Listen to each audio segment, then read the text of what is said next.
So hi everyone, I'm Greg Ford with TalentClick, and hopefully everyone can see my screen and you can hear me okay.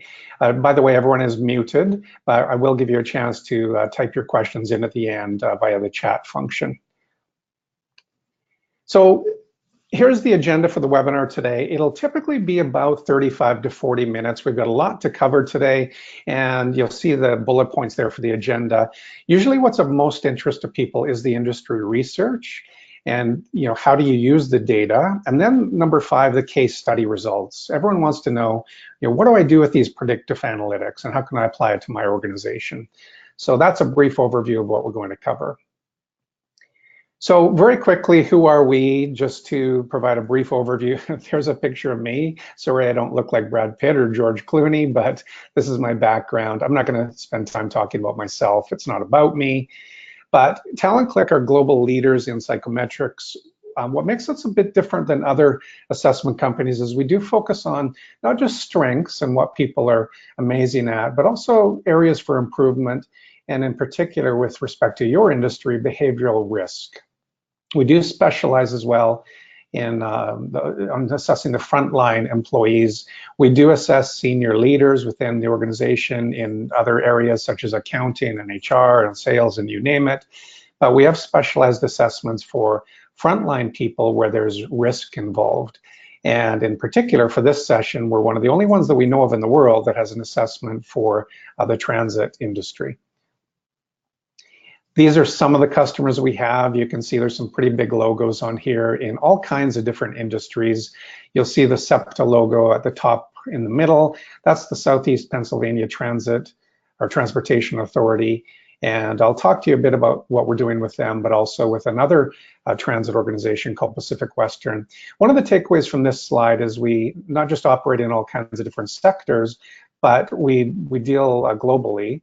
And another thing I want to point out is it's not just big multinational organizations. We do have a number of very small clients as well that might only have 50 or 100 employees, okay? So rest assured, we're not just about big organizations. And we're also not just about delivering nice little assessment reports. We really tie our success to our client's success, and that's with moving the needle, and it could be moving the needle on decreasing negative events, such as you see there. We like to focus on, the positive psychology and increasing the positive events. And you can see some of the bullet points there. I'm not going to read all of these. But again, the takeaway is we measure our success both before and after when we start working with an organization. Now, I'll just cover a few other things. I'm not going to read these, but this is kind of the brief endorsement of TalentClick. We've got some great testimonials from all kinds of organizations in transportation and otherwise. We have a very high customer satisfaction score and a retention rate. And we have a 5-star rating on Capterra. We have an endorsement by the HR Association of British Columbia. We're the only assessment vendor to deliver development courses to their HR professionals. So that's enough about us. What is the problem that we address? And in particular with your organization, what do we look at? Well, I want to provide a bit of a framework on this. Here's some statistics that you may or may not know about. Every 2 miles, the average driver makes 400 observations, 40 decisions, and 1 mistake. Once every 500 miles, one of those mistakes leads to a near collision. Once every 61,000 miles, one of those mistakes leads to a crash. And when we look at the major crashes, what are the causal factors? Equipment is sometimes a cause for concern, although in this day and age with technology, vehicles are being built better than ever. And rarely is equipment failure the issue, but sometimes. Sometimes it is environmental, but more often than not, when the root cause analysis is done, there are human factors at play. Now, I'm not here to say it's always about personality and it's tied to psychometrics. Sometimes it could be due to fatigue, and fatigue science is getting a lot of attention these days, as it should. But often it is indeed tied to things that these human factors that we at TalentClick definitely can assist with. And one of those things might be distractibility or defiance and thinking the rules don't apply to us. And these are these personality default settings or the hard wiring that we like to talk about. And I'll explain more as we go along. So the research shows that 1 out of 4 people does indeed have a higher probability of high risk behavior. Now, when I say probability, that's the key word. We deal with statistics and likelihood. So just because someone has a higher risk profile, it doesn't mean they will have an accident or crash, but there is a higher statistical likelihood of that. And just because someone has a low risk profile, it doesn't mean they will never have a crash. It just means there's a lesser likelihood. So I think everyone understands that. But the issue is, how do you spot these people ahead of time? Well, some people think that hiring, we're going to weed all these people out at that screening selection stage. But let me ask you this. Have you ever worked with someone who you thought was going to be a great new addition to your team? And then 6 months later, you're looking at this person thinking, what were we thinking? This person is just not the rock star that we thought they would be. And by the way, if you're in a boardroom right now with a few of you listening to me right now, and if one of you is looking at someone beside you, then you've got an issue. I've had that happen before, actually, but I joke, but it is a serious issue. So the problem is that we all know what a bad hire looks like after they've been hired. And what we want to do is bring these predictive analytics to the forefront so we can help predict that likelihood ahead of time. I'm not sure if you know this or not, but traditional interviewing, an unstructured interview, has a 50% success rate in hiring people who become good or top performers. That's a coin toss. Now, I'm also not here to say that assessments, whether it's from us or anyone else, can bring that up to 100%. That would be irresponsible. We don't do that. But the research is showing that it typically can bring it from about a 50% success rate to about a 75% success rate. So not perfect, it's 75%, but going from 50 to 75, that's a 50% incremental gain. And most organizations are very happy to achieve that sort of gain. I'm also not saying stop doing what you're doing. Those interviews are important, background checks are important, keep doing reference checks, but most of these things focus on the past. And we really want to bring this whole predictive piece, what's happening in the future, to the forefront. Assessments have become more and more popular to the point now where 60 to 70% of Fortune 500 companies are using behavioral assessments. And you might be using them in other areas in your organization. You heard me talk earlier about IT or sales or accounting or HR. And again, not many companies have been using this for frontline, let's say more lower level people where there's risk involved, especially safety. So that's what we're here to talk about today, especially with transit and transportation in general. So companies, organizations that use pre-hire assessments are 36% more likely than others to be satisfied with their new hires. And that comes from Aberdeen research, by the way. Let me quickly give an overview of personality, just in case you're not familiar with this, and then I'll just very quickly skim past this onto the good stuff, the meat of what we're here to talk about today. So a way to look at personality is, what do we gravitate to? On the weekends, do we love watching football and the military channel, or do we just want to curl up with a good book and do some gardening alone and engage in more solitary, quiet events? There's no right or wrong. There's no good or bad personality. When it comes to workplace jobs, it's about fit to the position. So keep that word fit in mind with what we're talking about today. We don't pass judgment on how someone is hardwired. I'll make fun of myself a bit today because I score higher risk, but I'm not a good fit to be operating heavy equipment or to be working on a factory line. I'm too naturally distractible and impulsive, and I don't like following rules and procedures, and that's fine. That makes me good at what I'm doing. It just doesn't make me the best person to be driving a bus for a living, for example. So personality, the problem is when we interview people or we do reference checks or background checks and so on, it really is more of a superficial look. But if we look at what we can't see, what's below the surface, this is really where personality lies. It runs deep. We talk about natural urges or impulses. You've heard me use these terms, hardwiring and default settings. Another way to think of it is, it's how we act when nobody's watching us. And it's definitely predictable, and I'll talk about that as we go along. So you probably know some drivers who are more naturally calm and cheerful and pleasant. You probably know some that are maybe a little more naturally impatient and blunt and direct with people. And again, how do we find these people ahead of time? How do we sort them out before something happens? You heard me talk about impulses and urges. So let me ask you a question. When you see a stop sign, and let's say it's in the middle of your neighborhood, and it's at 3 o'clock in the morning and there's nobody around, what do you do? Do you come to a full stop for 3 seconds? Do you look both ways and then proceed with caution? Or are you like me, where you're thinking, it's 3 o'clock in the morning, there's no one around, it's a familiar environment, and I kind of just slow down and then coast slowly through the stop sign?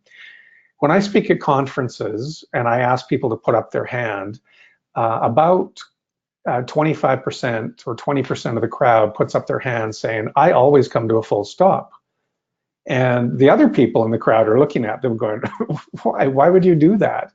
And that 20% are looking at them going, why wouldn't I? That's the rule. That's the standard operating procedure. And it just makes sense to follow the rule. And this is the disconnect that we have in the workplace. We often see the world a different way. We see it through a different lens than people we're working with. And this applies in every department.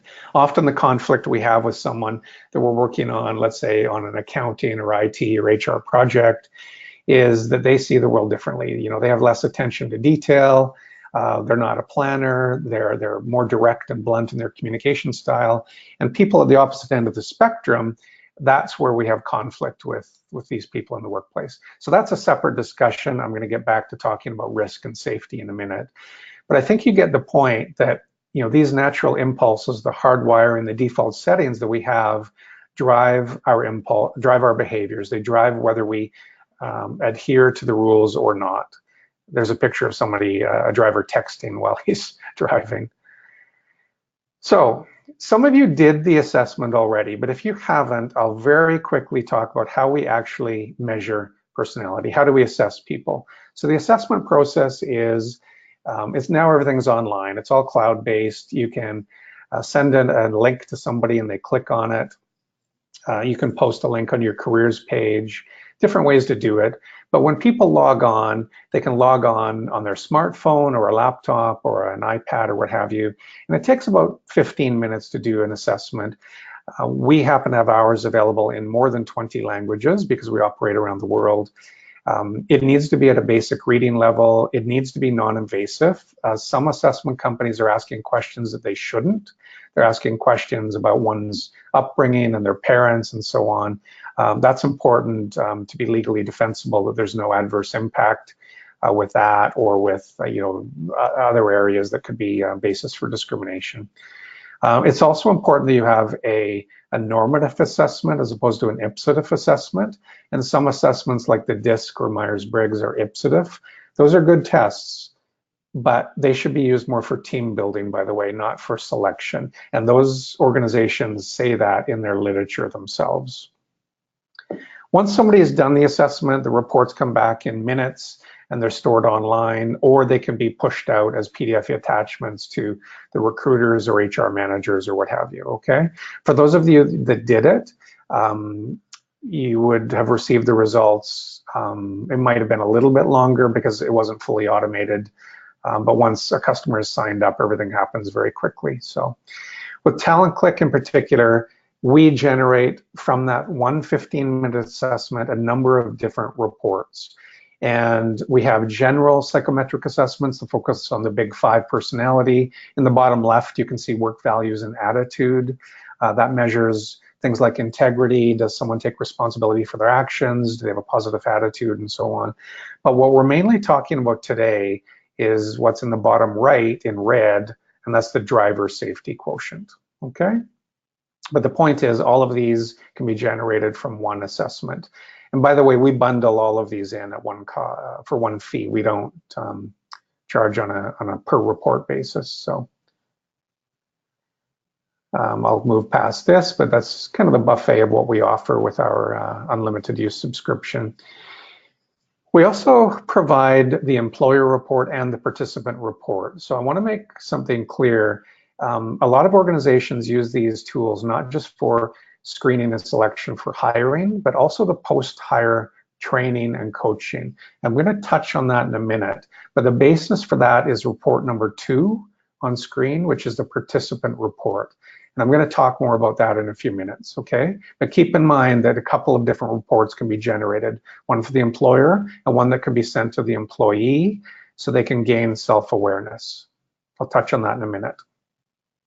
Here's a close-up of the results. Again, if you got your own report, you would have seen this, but if you didn't, you'll see that there are different dimensions, and that little marker on each red horizontal bar, that marker or starburst represents the individual person's score. So you can see on the first dimension, it's resistant or defiance versus being accommodating. Does someone follow the rules? Are they compliant without questioning? And this person's score was kind of, about the 65th or 70th percentile, right?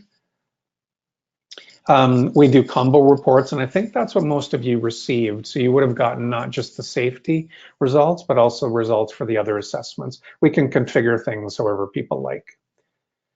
This is interesting. So this is you, or maybe not everyone on the call today, but the people that registered for this and did the assessment, we plotted all of you on a scatter plot graph.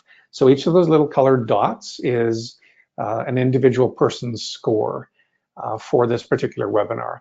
So this gets interesting. Now from a high level, business leaders can see where people are clustering. They can see where top performers are clustering. They can see where average or low performers are clustering. Now you might recognize one of your scores if you see it here. Obviously we didn't put names on it. One thing I want to mention is if you received your results and you thought, I don't like this, it's showing that I'm unsafe. Again, keep in mind what I said earlier. You may not be a right fit to be operating a bus or a LRT or something like that. I'm not. You might be a much better fit for a leadership role in HR or safety or operations, where you have to be thinking outside the box, challenging the status quo. You might enjoy variety and stimulation, therefore you're quite distractible. Those are all fine, acceptable traits for your role, okay? So don't be offended if it shows that you're unsafe, so to speak. One quick thing I'll touch on is all our tools have full validity and reliability. If you're interested in talking to us further, we can provide you with a technical manual, but I'm not going to explain all of this right now. Just know that there's validity and reliability and that we do conform to EEOC guidelines. Okay, so let's get into some of what I said you're probably most interested in hearing about, some of the research, okay? And by the way, we've assessed more than 10,000 drivers, and we've got a huge body of research. What we like to do is get performance data on the employees, and it could be data on crashes, at-fault crashes, it could be near misses. If they've got telematics, it could be data on lane handling violations, hard braking incidents, and so on. Lots of stuff can go into that. It doesn't have to be driver safety data, however. It can be performance ratings. It could be a simple, top performer, average, low performer, lots of things that can happen. So everything I'm talking about today is sort of a roll-up, just in the interests of brevity, to just summarize a lot of this for you, okay? So here's the first point. Really interesting. Drivers with a high distractibility score had 3.9 times higher probability, a higher pass rate of violations. These are traffic tickets. Interesting to look at, isn't it? And sticking with traffic tickets for a minute, drivers with high spontaneous score had a violation rate that was 7.7 times higher than others. Now you notice this is the blue horizontal bars. This is the WPP. What was interesting is the data showed us that there was a correlation with one dimension on that WPP as opposed to the driver safety quotient assessment, and that was the spontaneous versus regimented dimension. Okay, so that was just something I'll point out. Back to the red DSQ, the driver safety quotient. Now we're looking at fault crashes. The drivers who in the past who scored high on rule resistance or defiance had an at-fault crash rate that was 53% higher than others. Those who scored high on impulsiveness, which is not thinking through the consequences of one's actions, we just make snap decisions.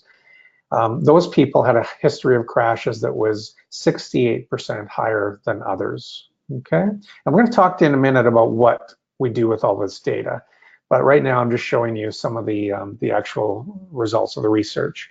Let's look at property damage. Drivers who scored high on distractibility had a history of property damage that was 80% higher than others. And drivers who scored high on that same impulsive score had a history of equipment damage that was 70% higher. So sometimes the equipment damage wasn't major. Sometimes it was. Sometimes it was just a small fender bender. But when we're talking about buses that are worth hundreds of thousands of dollars, even sometimes a small incident can cost thousands and thousands of dollars, as you would know better than I would.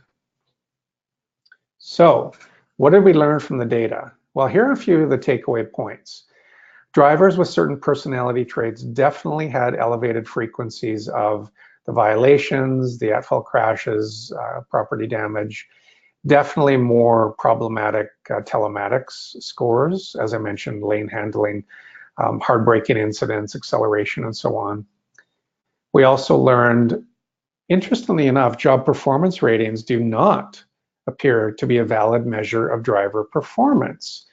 This ran counter to our hypothesis. We thought it would, but it was interesting that most drivers were given a performance rating score of 4 out of 5 or 5 out of 5, regardless of their incident history. So I don't know how you rate people in your organization, but when we talked to a few of our clients and kind of looked under the hood, it came out that a lot of these managers were not consistent in their ratings and were often, on sort of a friends basis with these drivers and didn't want to give them a poor score. So this was interesting that the performance ratings, as I said, did not necessarily to be a valid measure of the driver performance. This is the third and final takeaway and the most important one with what we're talking about today. An ideal profile for drivers based on this analysis can be used for driver hiring and training. So personality factors cluster around these areas. These are the most important ones to hone in on, and I'll talk in a minute about how we hone in on these.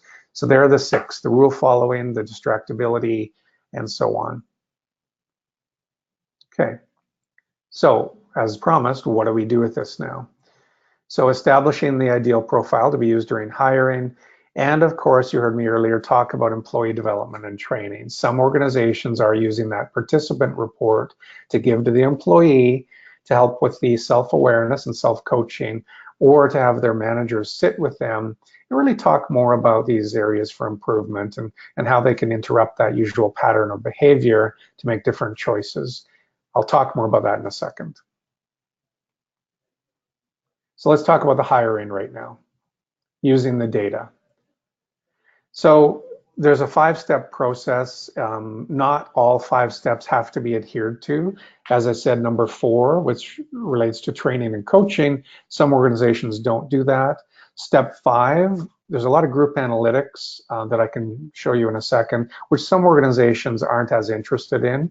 But the first 3 steps are really what's most important. So do think of it as a critical 3-step process. Step 1, I've already talked about before.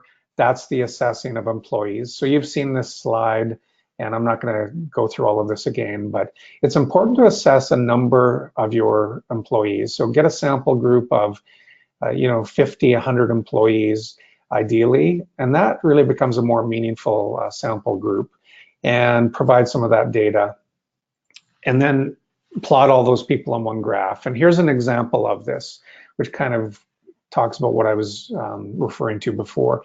You'll see clusters of people, and you might see that your people that are clustering on the lower end of the first dimension, which is rule resistance, do indeed have more traffic tickets. Next one, you might see, interestingly enough, the calm drivers have fewer at-fault crashes. Next one down, impatient drivers have more speeding tickets. So this becomes more of a laser-focused benchmarking of top performers within your organization if you want to do something like this.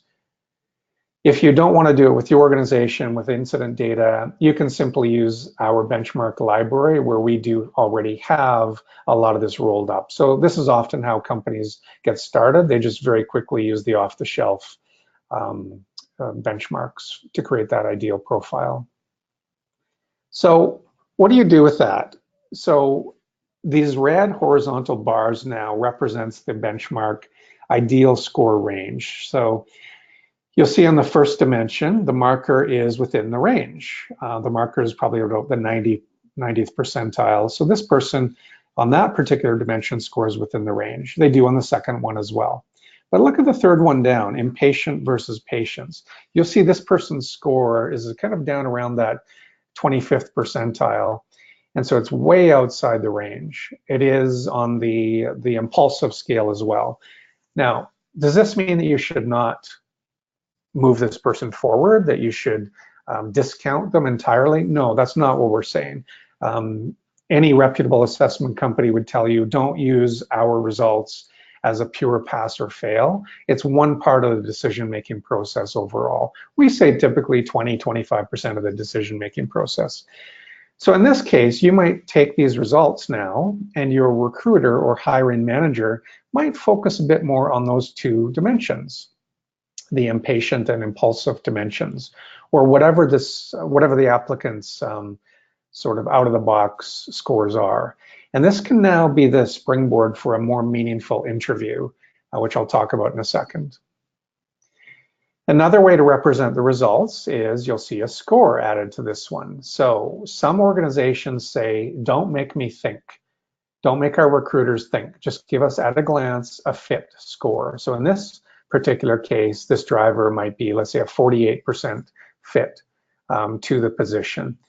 And we just kind of made this up just so you can see a visual representation of this. So again, just because they're 48 doesn't mean it's a pass or fail. It just means, caution. Do a more in-depth interview with this person, more in-depth reference checks or whatever it might be. Maybe put them through a more in-depth driver simulation or something like that. Okay, so I think you'll see there's different ways to configure and customize the output. And it's not just for drivers as well. Very quickly getting back to some of those other departments, HR, sales, accounting, IT, whatever it might be. Here's one that we did for an organization, a big retail organization on the bottom left. They wanted to plot a number of different roles on there. So if they were interviewing someone, they wanted to know, would they be a good frontline cashier within this supermarket chain, or should they be more of a back-end stockroom person or whatever it might be? The one on the top right is more for sales. They were interviewing people wanting to know, maybe this person isn't necessarily a great hunter, but they might be a good account manager or a customer service rep. So again, you can see the configuration that can take place with this kind of thing. Back to the drivers, we had a big transportation company say, we actually want to know if someone might be suitable to promote into dispatch or a different area of the organization. And so they plotted a couple of these benchmarks on one report. Okay. So let's look at the other piece, which is training. And as I said, you may or may not be interested in this. I'll touch on it very quickly. Each of the reports that we deliver has tailored, personalized interview questions. So you heard me say you can use those results to create a more meaningful interview. You can delve further into, let's say, impatience or impulsiveness. So these behavioral interview questions will be modified to those particular scores. And now it's not a one-size-fits-all interview. It could be you saying to that applicant, tell me about a time that you thought a regulation or driving law was unnecessary. What was the situation? Or down below in area 2, this person scored high on distractibility. Give me an example of a time you became distracted while driving. What happened? Or we all become bored. What are some things you've done to prevent boredom while driving? And you'll start to hear, as I said, more meaningful answers as opposed to typical answers, especially if they know they've they've done that assessment and you've got this insight into them. I'll again use myself as an example. I'm highly distractible. So if I were applying on a role and my assessment results came up that I was distractible, the interviewer should say to me, how have you learned to overcome or override your impulses? And a bad answer from me would be, well, I just do.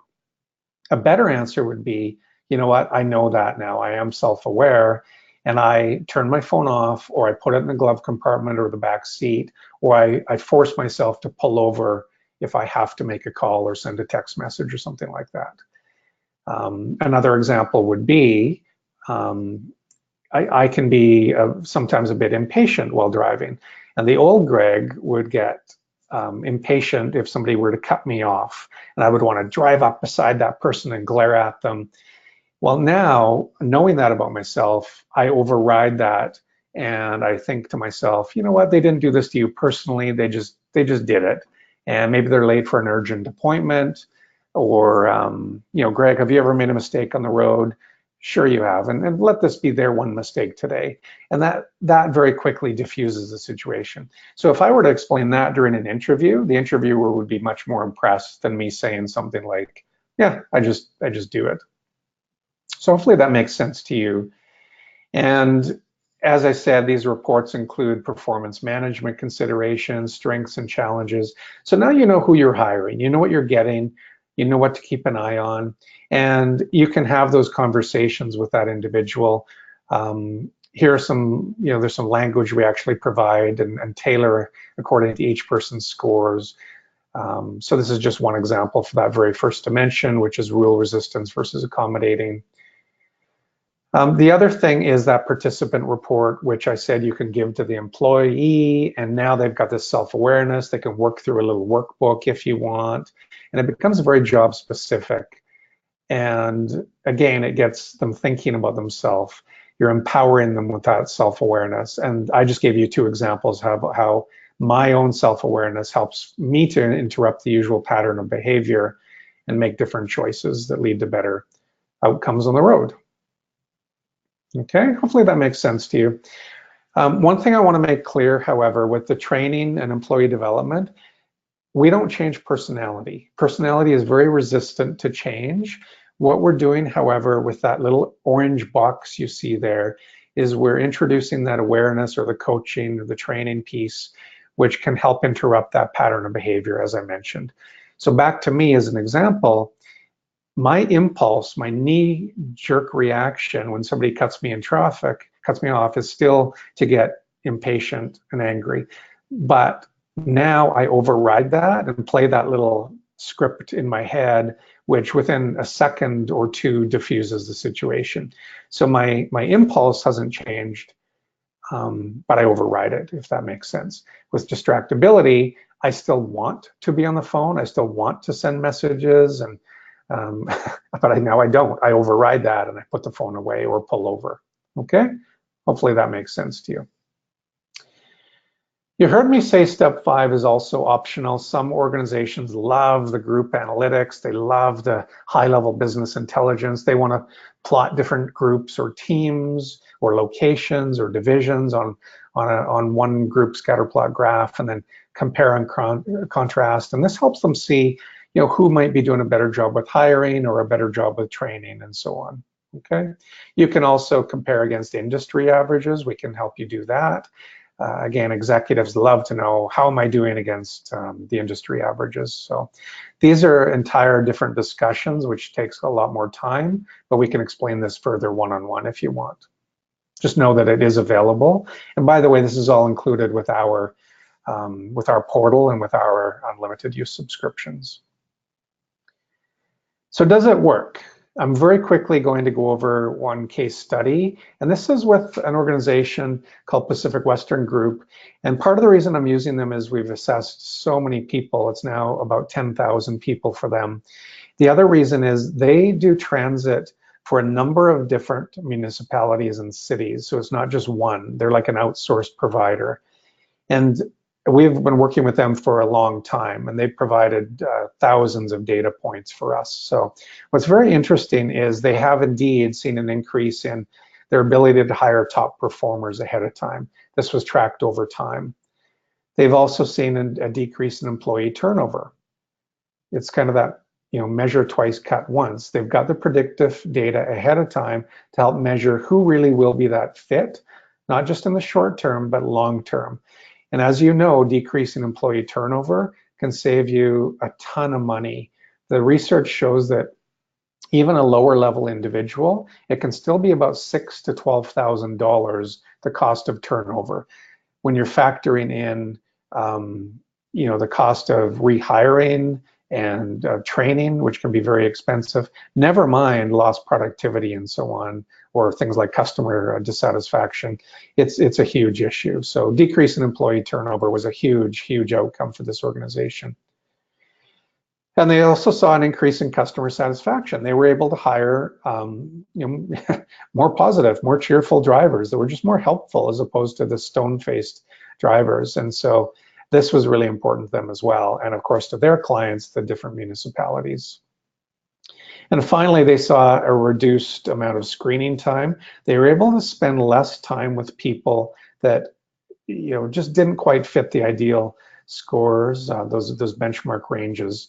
And it didn't mean they excluded them, but they typically would just sort of set them aside into pile B and start with people that were more of a fit right out of the gate, and then move into pile B if they needed to, okay? And as you know, if you're dealing with a huge, huge pile of applicants, reducing screening time can be a really cost-effective outcome for you. So we can talk more about what we've done with them and what we've done for other organizations such as SEPTA, the Southeast Pennsylvania Transit Authority, if you want to have a one-on-one discussion with us. We just started working with SEPTA not quite a year ago, and so we're still measuring the metrics and how we've moved the needle with them. But preliminary results are that they're delighted with what we've done. And same with other transportation organizations as well. So we're almost done. I'll leave you with an invitation. If you want, you can do your own pilot study at no charge, by the way. This takes about 60 days. What do we need from you if you're interested? Is you can invite a sample group of your drivers to complete the assessment. What's a sample group? Like I said, usually 50 minimum. It could be 100 to get some meaningful data. Select people that have been on the job at least 3 months, so you have a kind of a record, a history, a track record of their incidents, their job performance. Typically whether they're a great performer or not. It's optional whether you actually give us their at-fault crash data, history of traffic tickets, property damage, and so on. If you do, that can be anonymized, by the way. It can just be done with employee numbers. And then we'll correlate the results with your own driver's personality assessment results, and we'll roll that up into a group report and create those ideal profiles, if you like. And again, that takes about a couple months, and there's no cost for that.